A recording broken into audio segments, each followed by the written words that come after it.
আসসালামু আলাইকুম। কেমন আছেন সবাই? আশা করছি ভালো আছেন, সুস্থ আছেন। আমিও আল্লাহর রহমতে ভালো আছি, সুস্থ আছি। পেঁয়াজ ভেজে নিচ্ছি, এর মধ্যে আমি লবণ দিয়ে নিয়েছি, মশলাগুলো দিয়ে কষায় নিলাম। কষানো হয়ে গেলে আমি এর মধ্যে আলুগুলো দিয়ে দিচ্ছি। এখানে দেখতে পাচ্ছেন ছোট্ট 2 টুকরা ধুন্দল আছে, সেটা আমার গাছের হয়েছিল, আরও নিয়ে এসেছিলাম কিন্তু সেগুলো নষ্ট হয়ে গেছে, খাওয়া হয়নি। টমেটোগুলো দিয়ে দিলাম। চাপিলা মাছ এগুলো দিয়ে আলু দিয়ে টমেটো দিয়ে রান্না করবো আজকে। এই মাছটা কিন্তু খেতে খুব সুস্বাদু হয়, যারা খেয়েছেন তারা অবশ্যই জানেন। কাঁচামরিচ কেটে দিচ্ছি।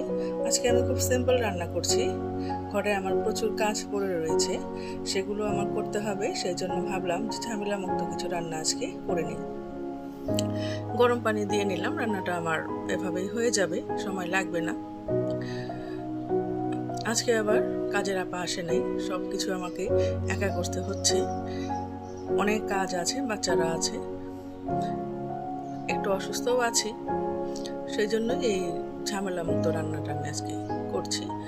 তো আমার এই ভিডিওটা যারা দেখছেন একটা লাইক করে দেবেন, ভালো লাগলে সাবস্ক্রাইব করে নেবেন, যারা করেছেন তাদেরকে অসংখ্য ধন্যবাদ।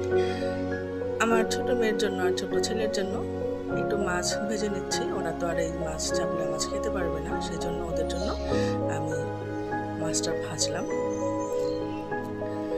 চলুন এখন একটু লাউ শাক রান্না করে নিই। আমার কাছে কিন্তু সিম দিয়ে লাউ শাক খেতে খুব ভালো লাগে, সেই জন্য আমি লাউ শাক আর সিম একসাথে সিদ্ধ করে নিয়েছি। সিম নিয়ে এসেছিলাম আমি আমার বাসা থেকে, সাভারে আমার একটা বাড়ি আছে, সেখানে গিয়েছিলাম, দেখি যে সিম গাছ আছে, সিম গাছে খুব ভালো সিম ধরেছে, সেখান থেকেই আমি সিমগুলো নিয়ে এসেছি। এখন আমি শাকটা খুব ভালোভাবে বাগে দিয়ে নিচ্ছি। এই শাকটা খেতে আমার খুব ভালো লাগে। এখন চলুন একটু লাউ পাতা সেদ্ধ করে নিয়েছি পেঁয়াজ রসুন কাঁচামরিচ দিয়ে, সেটাকে বেটে নিয়ে ভর্তা করে নেব। এর মধ্যে কিন্তু আমি কোনো রকম সরিষার তেল ব্যবহার করি নাই, সরিষার তেলের মধ্যে ভালো লাগে না। আমি শুধু এগুলোকে সেদ্ধ করে নিয়েছি, এখন লবণ মিশিয়ে বেটে নেব। এটাই হচ্ছে আমার লাউ পাতার ভর্তা, এটা খেতেও আমার খুব ভালো লাগে। গরম গরম ভাতের সাথে ভর্তা খাওয়ার বাতিক আমার আছে। তো আজকের ভিডিওটি তেমন একটা বড় করি নাই, বুঝে বললাম যে অনেক কাজ পড়ে আছে আমার, সব কিছু এখন এলোমেলো অবস্থায় আছে, সেগুলোকে গুছিয়ে নেব। ভর্তা বাটা আমার হয়ে গিয়েছে, এখন এটাকে আমি উঠিয়ে নিচ্ছি। চলুন আপনাদেরকে এখন এই সিম্পল রান্না আজকে যা করেছি, খুব অল্প কিছু, সেগুলো একটু দেখিয়ে নিচ্ছি। অফলাইনে অবশ্যই আমি ডাল রান্না করে নিয়েছি, সেটা আর আজকে দেখাচ্ছি না। এই ছিল আমার আজকের দুপুরের সামান্য আয়োজন। ভিডিওটি দেখার জন্য অসংখ্য ধন্যবাদ।